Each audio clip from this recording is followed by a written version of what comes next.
আচ্ছা, যদি কেউ আপনাকে বলে আপনার ঘরের নিচে সোনাদানার বিশাল এক গুপ্তধন আছে এবং সেই গুপ্তধন পাওয়ার জন্য আপনাকে ৫টা অমাবস্যার রাতে শ্মশানে গিয়ে কালো মুরগি বলি করতে হবে, তাহলে সারা জীবন আয়েশ করার মতো টাকা পয়সা পেয়ে যাবেন, ভাবুন তো আপনি কি করতেন? হ্যাঁ, প্র্যাকটিক্যালি চিন্তা করলে হয়তো বেশিরভাগ মানুষ সেটাই অ্যাপ্লাই করবে। আজ আমরা এমন একটা মুভি ট্রেলার নিয়ে রিভিউ করব যার মধ্যে হরর অ্যান্ড মাইথোলজিকে দারুণভাবে ব্লেন্ড করা হয়েছে, যার নাম জটাধারা, স্টারিং সুধীর বাবু এবং সোনাক্ষী সিনহা, যেখানে মাইথোলজিকে ব্ল্যাক ম্যাজিক, তন্ত্রবিদ্যা এবং সুপার ন্যাচারাল ফেয়ারের সাথে মার্জ করা হয়েছে। ট্রেলার শুরু হতেই এক রহস্যজনক আবহ তৈরি হয়, যেখানে বলা হয় বহু বছর আগে গুপ্তধন মাটির নিচে চাপা দিয়ে তন্ত্রবিদ্যার মাধ্যমে লুকিয়ে রাখা হতো। আর এই তন্ত্রবিদ্যার বেশ কয়েকটি ভাগ আছে, যার মধ্যে সবচেয়ে ভয়ঙ্কর বন্ধন হলো পিশাচিনী বন্ধন। তো এক সাধু বাবা একটা ফ্যামিলিকে এমন লুকিয়ে থাকা গুপ্তধনের অফার করে, যেমনটা ইন্ট্রোর প্রথমে বলেছিলাম। তো সাধু বাবার লোভনীয় এমন অফারে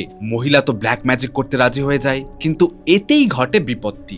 গুপ্তধনকে রক্ষা করা পিশাচিনীর তন্ত্রবন্ধন এতেই ছুটে যায়। মানে ধরুন, আপনি ঘুমন্ত শান্ত কোনো পিশাচিনীকে ঘুম থেকে জেগে তুলেছেন, যেটাতে পিশাচিনী দারুণভাবে ক্ষিপ্ত হয়ে যায়। এখন এই ভয়ানক পিশাচিনীকে কিভাবে আবার শান্ত করা হবে সেটাই হয়তো ফুল সিনেমায় দেখানো হবে। বাট 3 মিনিট 10 সেকেন্ডের এই ট্রেলারের মধ্যেই তান্ত্রিক, ঘোস্ট হান্টিং, এশিয়ান কার্ডস সবগুলোই এলিমেন্ট নিয়ে খেলা হয়েছে। বোঝাই যাচ্ছে এটা একটা স্পিরিচুয়াল হরর ফ্যান্টাসি হবে, যেখানে একপাশে সুধীর বাবুর ক্যারেক্টার শান্ত বাট ভয়ানক যোদ্ধা, এবং যাকে দেখে মনে হচ্ছে ভেতর থেকে অন্য কেউ তাকে যুদ্ধ করার জন্য শক্তি দিচ্ছে। আর অন্যদিকে সোনাক্ষী সিনহার ডার্ক পাওয়ারফুল ক্যারেক্টার, যে শুধু প্রতিশোধ নিতে চায়। অ্যান্ড এই দুই ক্যারেক্টারের ফেস টু ফেস ফাইট হবে এই মুভির কোর মোমেন্ট। সুধীর বাবুর ফাইট দারুণ লেগেছে এখানে, কারণ তার ফাইটের পেছনেও একটা স্পিরিচুয়াল এনার্জি আছে, সেই সাথে অনেকগুলো লেয়ার আছে, যেটাও অনেক ভয়ঙ্কর হবে। কারণ স্পেশালি লাস্ট সিনে যেটা দেখা যায়, উফ ভাই, শিউরে ওঠার মতো।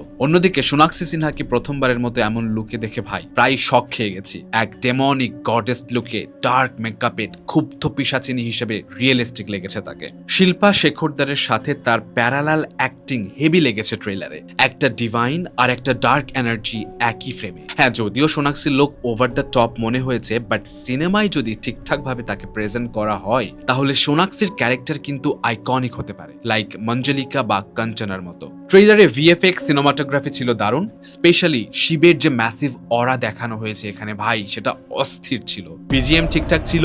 স্টোরি ওয়াইজ দেখলে গল্পটা অনেকটা কান্তারার মতো for its spiritual connection. So hopefully অডিয়েন্সের থিয়েটার এক্সপিরিয়েন্স দারুণ হবে। আর বাকিটা তো 7 নভেম্বর জটাধারা রিলিজ করলেই বোঝা যাবে।